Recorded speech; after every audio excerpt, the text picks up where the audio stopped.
ತುಮಕೂರಿನಲ್ಲಿ ಹೆಚ್ಚಾಗ್ತಾ ಇದೆ ಬೀಡಾಡಿ ದನಗಳ ಹಾವಳಿ.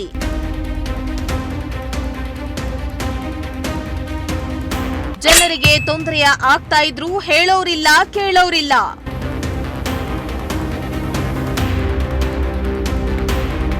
ಎಸ್ ವೀಕ್ಷಕರೇ, ತುಮಕೂರು ನಗರ ಬೆಳೆದಂತೆ ಸಮಸ್ಯೆಗಳು ಕೂಡ ಅದರ ಜೊತೆಗೆ ಬೆಳೀತಾ ಇದೆ. ಇಂತಹ ಜ್ವಲಂತ ಸಮಸ್ಯೆಗಳ ಕುರಿತಾಗಿ ನಿಮ್ಮ ಪ್ರಜಾಶಕ್ತಿ ಟಿವಿ ಅದೆಷ್ಟೇ ಬಾರಿ ಸುದ್ದಿಯನ್ನ ಮಾಡಿ ಅಧಿಕಾರಿಗಳನ್ನ ಎಚ್ಚರಿಸಿದ್ರೂ ಅದ್ಯಾಕೋ ಅಧಿಕಾರಿಗಳು ಜಾಣ ಕುರುಡುತನ ತೋರ್ತಿದ್ದಾರೆ. ಇದೇ ಕಾರಣಕ್ಕೆ ಇಂದಿಗೂ ಅದೆಷ್ಟೋ ಸಮಸ್ಯೆಗಳು ನಮ್ಮ ಕಣ್ಣ ಮುಂದೆ ಕಾಣಸಿಗುತ್ತವೆ. ಇತ್ತ ತುಮಕೂರಿನಲ್ಲಿ ದಿನದಿಂದ ದಿನಕ್ಕೆ ಬೀಡಾಡಿ ದನಗಳ ಹಾವಳಿ ಹೆಚ್ಚಾಗ್ತಾ ಇದ್ದು ಸಾರ್ವಜನಿಕರು ಹಾಗೂ ವಾಹನ ಸವಾರರು ರಸ್ತೆಯ ಮೇಲೆ ಸಂಚರಿಸುವುದಕ್ಕೂ ಕೂಡ ಭಯಪಡುವಂತಾಗಿದೆ.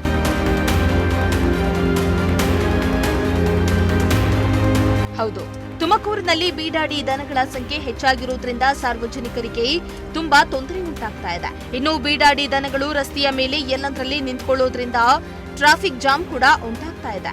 ಅದಲ್ಲದೆ ರಸ್ತೆಯಲ್ಲಿ ದನಗಳು ಗಾಬರಿಯಾದಾಗ ಸಾರ್ವಜನಿಕರ ಮೇಲೆ ದಾಳಿ ಮಾಡಿರುವ ಉದಾಹರಣೆಗಳು ಕೂಡ ಇವೆ.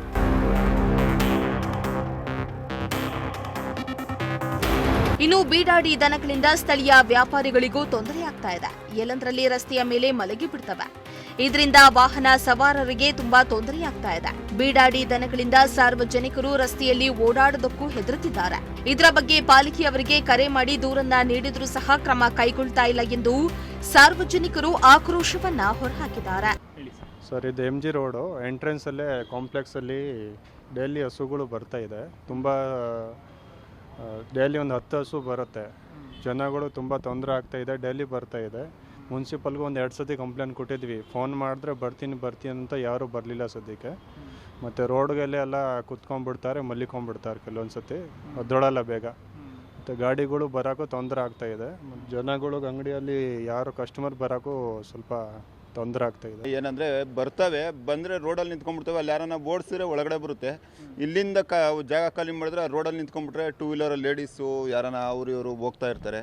ಹಿಂಗೇನ ಗಾಬರಿ ಆದಾಗ ಅಕಸ್ಮಾತ್ ಕೊಂಬಿನ ತೀವಿದ್ರೆ ಬೀಳ್ತಾರೆ. ಗಾಡಿಗೂ ಏಟಾಗುತ್ತೆ, ಗಾಡಿ ಓಡಿಸ್ತಿರೋರ್ಗೂ ಏಟಾಗುತ್ತೆ. ಏನೋ ಗಂಡಸರಾದ್ರೂ ಯಾರಾದರೂ ಜೀವ ಒಂದೇ ಅಲ್ವಾ, ಬಿದ್ದಾಗ ಏಟಾಗುತ್ತೆ. ಅದೊಂದು ಏನಿರೋ ಸಂಬಂಧಪಟ್ಟವ್ರಿಗೆ ಸ್ವಲ್ಪ ತಿಳಿಸಿ ಅದನ್ನು ಕೂಡ ಕೇಳಿ ಸಾಲದಕ್ಕೆ ಅದೇನಿರೋದು ಒಂಚೂರು ವ್ಯವಸ್ಥೆ ಮಾಡಿಸಿ ಸರ್. ನಿಮ್ಮ ಪ್ರಜಾಶಕ್ತಿಯಿಂದ ನ್ಯೂಸ್ ಚಾನಲಿಂದ ಒಂದೊಂಚೂರು ಏನಿರೋದು ನೀವು ಮಾಹಿತಿ ಕೊಟ್ಟು ಒಂಚೂರು ಅವರಿಗೆ ತೊಂದರೆ ಆಗ್ತಿದೆ. ಮೊದಲಿರಲಿಲ್ಲ, ಈ ನಡುವೆ ಸ್ವಲ್ಪ ಜಾಸ್ತಿ ಆಗಿದೆ. ಒಂದಲ್ಲ ಇನ್ನೂ ಒಂದು 5-6 ದನಗಳು ಬರ್ತವೆ. ಅದೊಂದು ಸ್ವಲ್ಪ ಸಂಬಂಧಪಟ್ಟವ್ರಿಗೆ ತಿಳಿಸಿ. ಇನ್ನು ತುಮಕೂರಿನಲ್ಲಿ ಬೀಡಾಡಿ ದನಗಳಿಂದ ಸಾರ್ವಜನಿಕರಿಗೆ ಹಾಗೂ ವಾಹನ ಸವಾರರಿಗೆ ತೊಂದರೆ ಉಂಟಾಗುವುದು ಮಾತ್ರ ನಿಜ. ಏನಾದರೂ ಸಂಬಂಧಪಟ್ಟ ಅಧಿಕಾರಿಗಳು ಈ ಸಮಸ್ಯೆಯ ಬಗ್ಗೆ ಗಮನ ಹರಿಸಿ ಬೀಡಾಡಿ ದನಗಳನ್ನ ಗೋಶಾಲೆಗೆ ಬಿಡುವ ಕೆಲಸ ಮಾಡ್ತಾರೋ ಇಲ್ವೋ ಅನ್ನೋದನ್ನ ಕಾದು ನೋಡಬೇಕಾಗಿದೆ. ಕ್ಯಾಮರಾ ಪರ್ಸನ್ ಶಾಬಾಸ್ ಜೊತೆ ಪುನೀತ್, ಪ್ರಜಾಶಕ್ತಿ ಟಿವಿ, ತುಮಕೂರು.